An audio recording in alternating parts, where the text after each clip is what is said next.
सबने जय जोहार। ठीक है महाराज। आज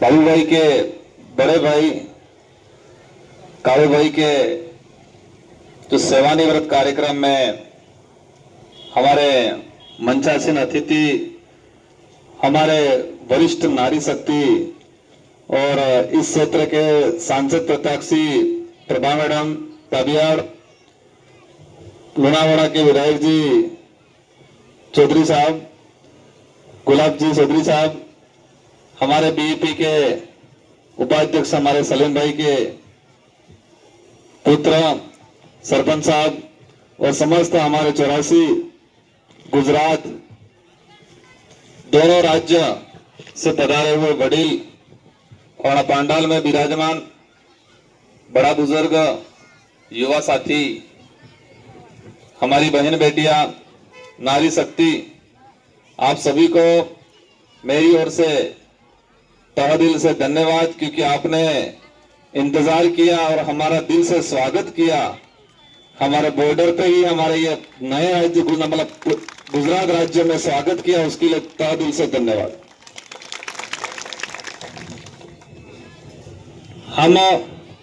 मैं देख रहा था बाबू भाई संचालन कर रहे थे, ચોક્કસે હારો હે હારો એ શબ્દ બે ફરા વધારે આપતો હતું। एक तो ચોક્કસ है और બધો हारू છે। प्रभा मैडम, ये मैं विधानसभा चुनाव में गुजरात में काफी इलाके में मैं घूमा, हर इलाके में तब भी ये सुनने में आया ज्यादा।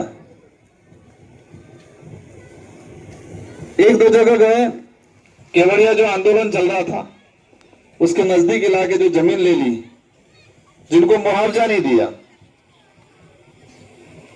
आंदोलन की तो मन के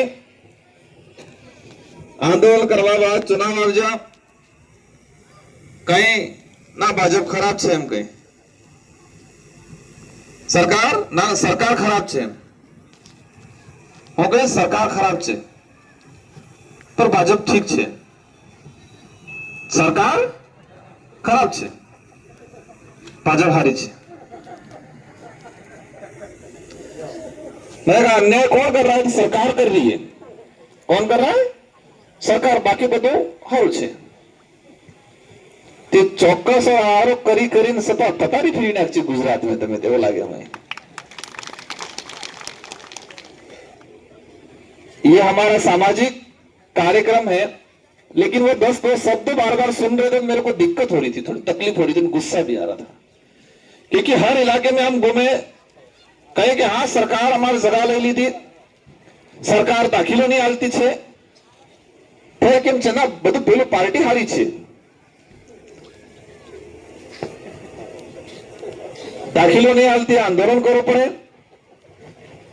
जगह ले लीजिए, आरक्षण नहीं મળતું है, ईडब्ल्यूएस वाली बात आप जी, जल जंगल जमीन नहीं बात आप जी, इन सारी चीजों पे बात हुई,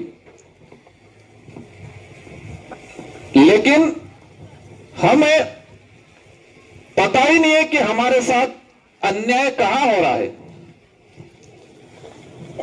हम किसी भी पार्टी या किसी भी सरकार के खिलाफ नहीं है, किसी के विरोधी नहीं है, लेकिन हम ये चाहते हैं कि जो बोल रहे हैं वो कुछ और कर रहे हैं, बोल कुछ और रहे हैं, जनता कुछ और चाह रही है, हो कुछ और रहा है। एक बात समझनी पड़ेगी, ये देश इंडिया, भारत, और ये हमारा देश है। किसका देश है? इस देश के अंदर रहने वाले प्रत्येक व्यक्ति का देश है, जो आजादी से पहले से और विशेषकर आदिवासियों के लिए कहा जाता है, और सच्चाई भी यह है कि मोह धूल ना धनी, आदो आद ना धनी, अणी धरती ना मोह मालिक। इसके बाद भी कई ऐसे आक्रमणकारी या पलायन करके आए और इस देश के नागरिक बने, सबने मिलके इस देश को आजाद कराया, अंग्रेजों को भगाया।